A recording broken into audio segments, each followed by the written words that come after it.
Welcome. Settle yourself in and let your mind slow to a calmer rhythm.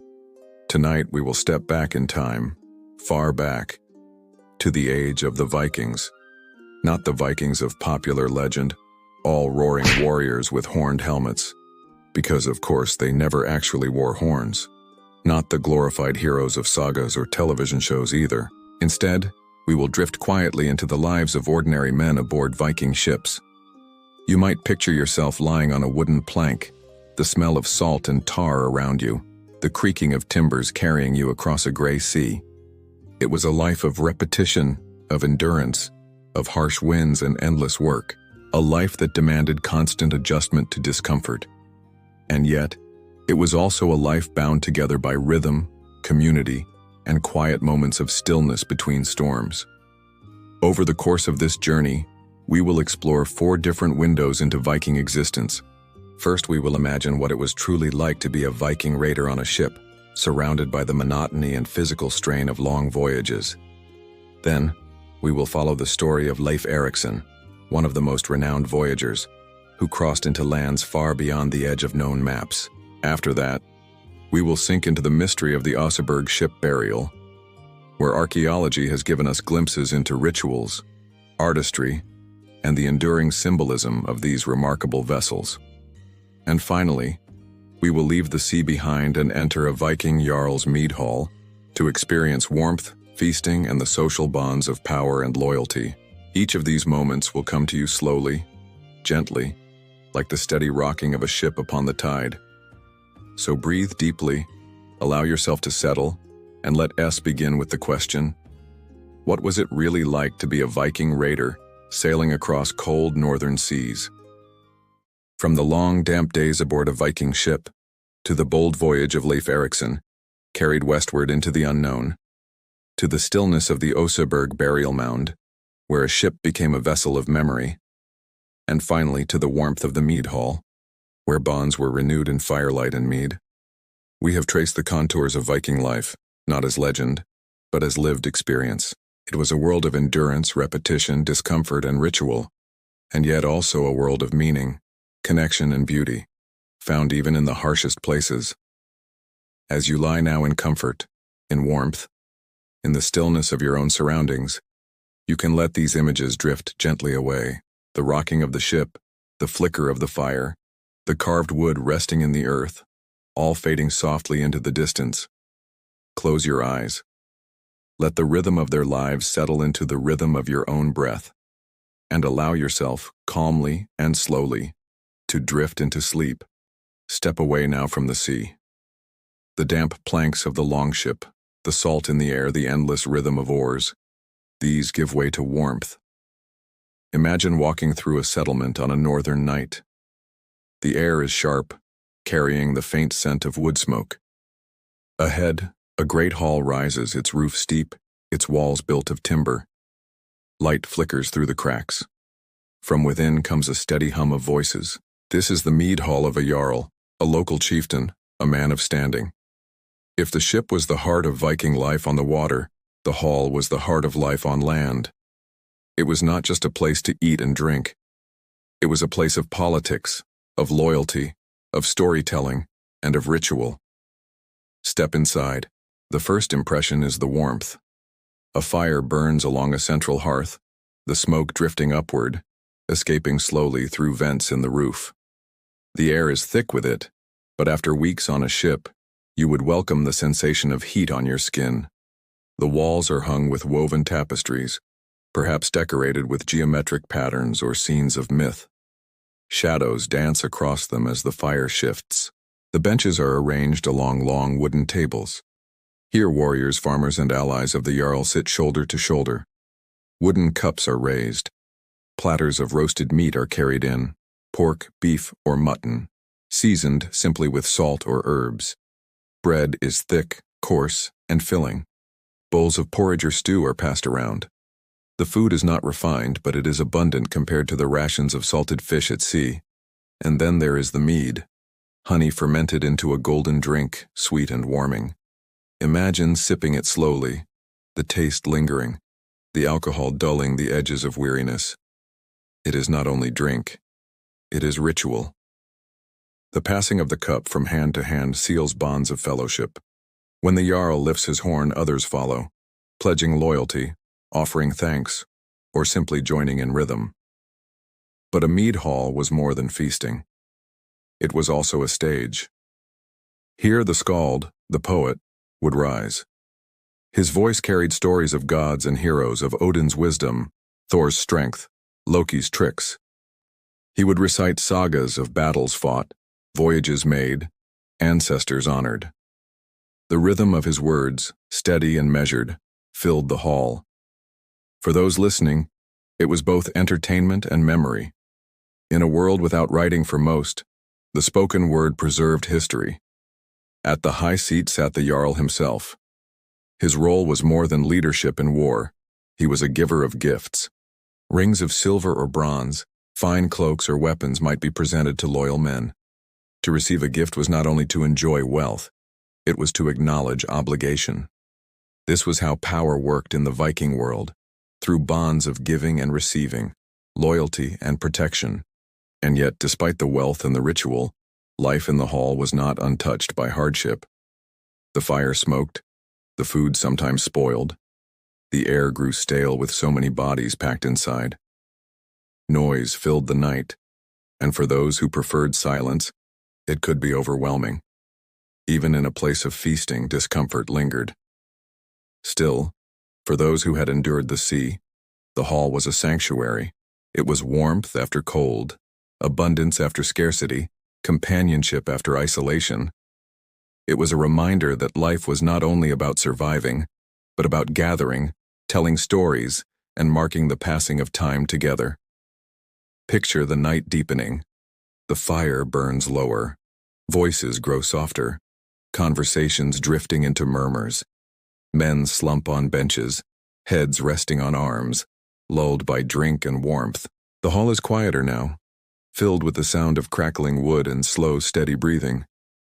And in this scene you can feel the rhythm of Viking life as a whole. The contrast between sea and land, hardship and comfort, silence and story. A rhythm not unlike the rocking of waves, a back and forth between extremes, endured with patience, shared with community. As we close our journey, let us reflect for a moment. The sea carried the Vikings through life, but it also carried them into death.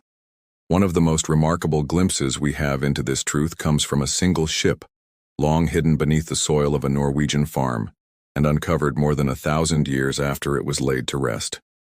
This is the Oseberg ship burial. Imagine the scene centuries ago.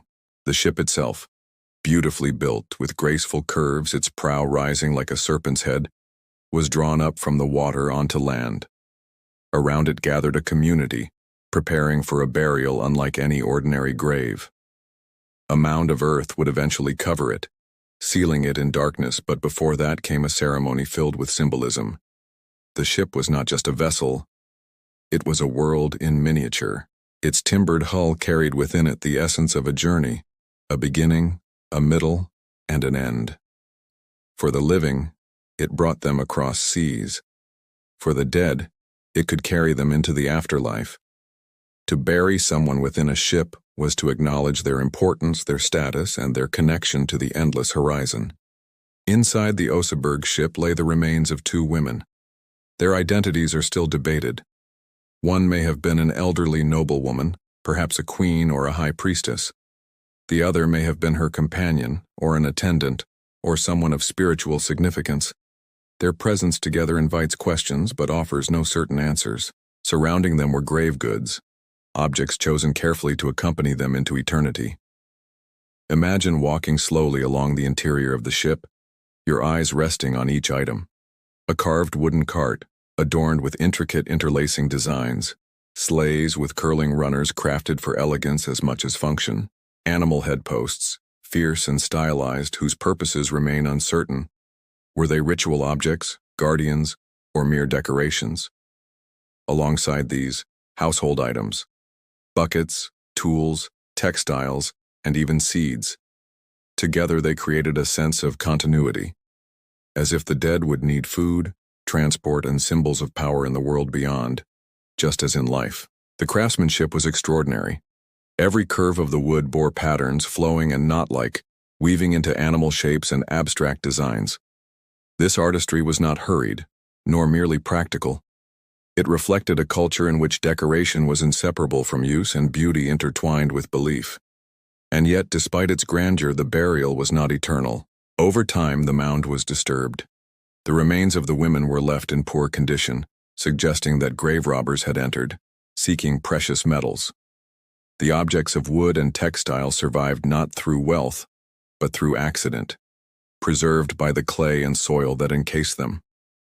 When archaeologists uncovered the site in 1904, they found not a treasure hoard of gold, but something perhaps more valuable, a treasure of knowledge.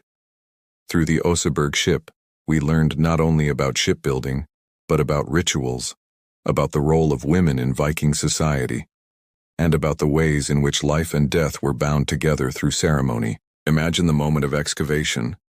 After centuries of silence, the soil was carefully lifted away, and the carved wood emerged into the light once again. A ship that had not touched water in over 1,000 years seemed to rise, slowly, from the earth. Scholars gathered around, awed by its preservation, aware that they were seeing something both ordinary and extraordinary. Ordinary because it reflected the daily skills of Viking woodcarvers, their ability to shape timber. Extraordinary because it carried meaning that reached far beyond the practical. Even now, the Oseberg ship speaks in whispers. Its lines remind us of the sea. Its contents remind us of belief. Its very survival reminds us of the strange ways the past chooses to reveal itself. As you imagine it, sitting in quiet stillness surrounded by carved wood, the weight of earth above, the memory of the sea behind, you may sense the blend of presence and absence, of beauty and decay, of life and death intertwined. And as we leave the ship burial behind, we move forward again, back into the realm of the living. Our next step is into the warmth of a hall, where flickering firelight replaces the cold wind, where the smell of roasted meat and mead fills the air, and where a Viking jarl holds court among his companions. This is the world of the mead hall. Imagine the world as the Vikings knew it. For them, the sea was not a barrier but a bridge. The ocean connected lands, peoples, and possibilities. Its horizon was both a challenge and an invitation. Within this world lived Leif Erikson. His name carries weight even now, whispered as the man who set foot on a continent across the Atlantic, centuries before Columbus. But his life, like the sea itself, was not only about that one crossing. It was shaped by family, by exile, by the steady expansion of Viking horizons. Leif was the son of Eric the Red, a man whose temper and ambition drove him first from Norway and then from Iceland until he established a settlement on the far edge of Greenland. Imagine growing up in such a household, a father who had carved out a home in a harsh, icy landscape, where survival itself was a form of conquest. For Leif, the edges of the known world were not distant. They were the place he called home. In Greenland, life was severe. Winters were long, dark, and bitter. Farming was meager, hunting was essential, and ships were lifelines. The sea brought what the land could not: timber from far-off coasts, grain, tools, and occasional luxuries. To live there was to be accustomed to scarcity, to value resilience, and to look outward always, toward what lay beyond. Leif, as he grew, became a seafarer like those before him. He traveled back east to Norway, where he served under King Olaf Tryggvason. There he encountered Christianity, which was spreading through Scandinavia. Imagine him standing in a hall lit by flickering torches, hearing the king's words, weighing the old gods of his ancestors against the strange new faith. He accepted baptism, and in time, carried the religion back westward, blending the old and the new, as so many Vikings did. But his greatest voyage lay still ahead. There were whispers in Greenland of lands farther west. Other sailors had glimpsed them. Coastlines where wild grapes grew, where forests stretched tall, and where game was plentiful. Unlike Greenland, with its stark cliffs and limited resources, these lands promised abundance. And so Leif set out. Imagine the preparations: the ship drawn up onto a shingle beach, its hull checked for soundness, Supplies gathered: grain, salted meat, woolen cloaks, tools, and iron nails. Companions chosen not for their fame, but for their reliability. Each man knew the risks. Storms could scatter them. Currents could draw them astray. Unknown shores could hold enemies. Yet the promise was strong enough to carry them forward. As the ship pushed westward, the seas would have felt both familiar and strange. Familiar in the rhythm of the waves, the creak of wood, the strain of the sail. Strange in the sense of venturing into waters few, if any, had ever crossed. The days stretched into weeks with no certainty of land. But then, the sight of a coastline. According to the sagas, Leif and his crew explored several places. One they called Helluland, the land of flat stones, likely Baffin Island. Another they called Markland, the land of forests, perhaps Labrador.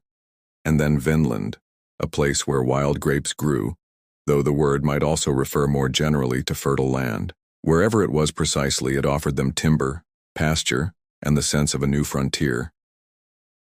Imagine stepping ashore after weeks at sea. The earth beneath your boots firm and green, the air filled with scents richer and softer than the barren rocks of Greenland. Imagine wandering through woods tall and dense, hearing birdsong, feeling the presence of a land not yet touched by settlers. For Leif and his companions, it must have felt like discovery, though for the indigenous peoples already living there, it was an encounter that carried far different meanings. The sagas tell us they built small shelters, perhaps wintered there, and gathered resources. They explored cautiously. They found foods unfamiliar, landscapes enticing, and the possibility of settlement. But in time they turned back.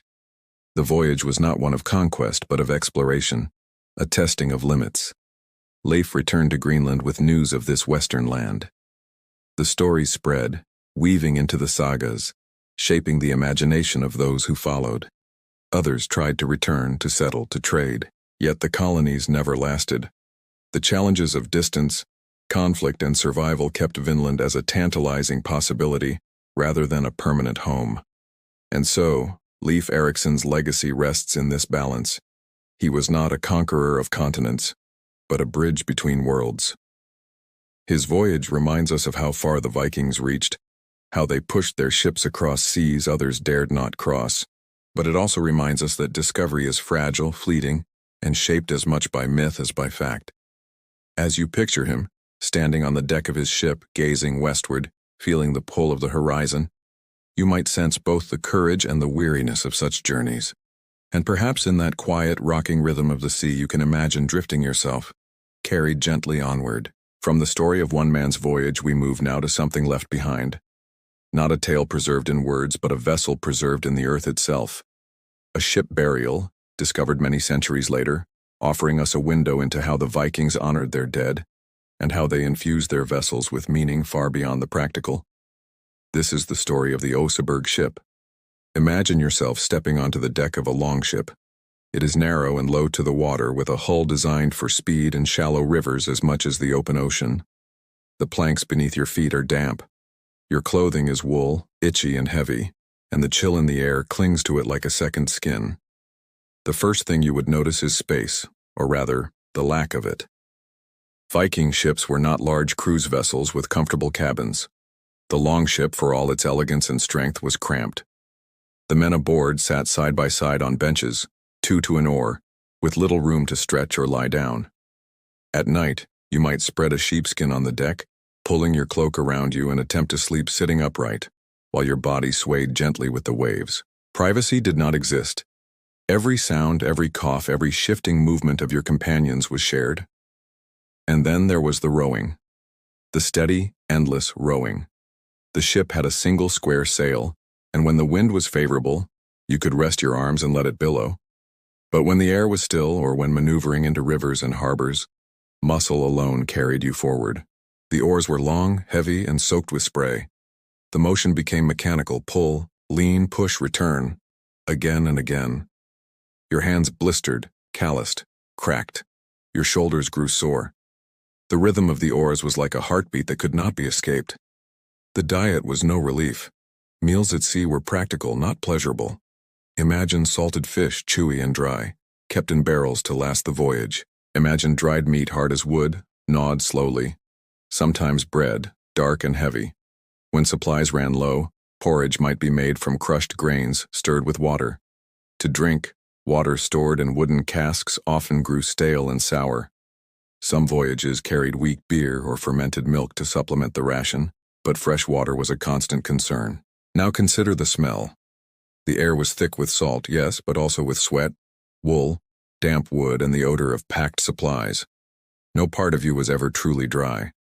Your cloak absorbed sea spray by day and dew by night. The bedding beneath you remained damp. Even boots softened with grease took on a sour scent over weeks of travel. And then there was seasickness. Not every Viking was immune to the rocking of waves. For those who were unsteady at sea, the constant motion brought nausea and weakness, and there was no escape. You sat at your oar, rowing, as your stomach churned, as your head swam until eventually the body simply learned to endure. Life aboard the ship was not just uncomfortable, it was monotonous. Days passed in rhythm. The horizon stretched empty in every direction, with the occasional gull or distant shoreline breaking the sameness. Time was marked not by clocks, but by the slow rising and setting of the sun, by the change of watch, by the meals eaten at almost the same hour each day. And yet within this monotony, there were small comforts. A song might rise among the rowers steadying their movements. Low voices murmured tales to pass the night. Companions shared a joke or a memory of home. You might carry a carved amulet in your pouch, rubbed smooth by your fingers, reminding you of a wife, a child, or the gods who watched over the sea. But even with these moments, the life of a Viking raider was not the life of glory we imagine. It was long days of repetition, of cold and damp, of salt stinging your eyes, and the ache of muscles worked beyond rest. It was survival first, plunder second. And so, if you imagine yourself there, with the creaking oars around you, the whisper of water against the hull, and the endless gray sky above, you begin to sense why it truly did not pay to be a Viking raider, why it sucked, as we might put it today.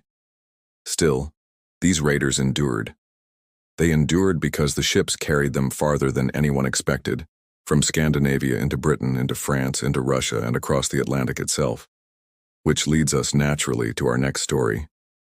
The saga of a voyager who set his course beyond the edges of the known world. The man who brought Viking feet onto the soil of North America, Leif Erikson.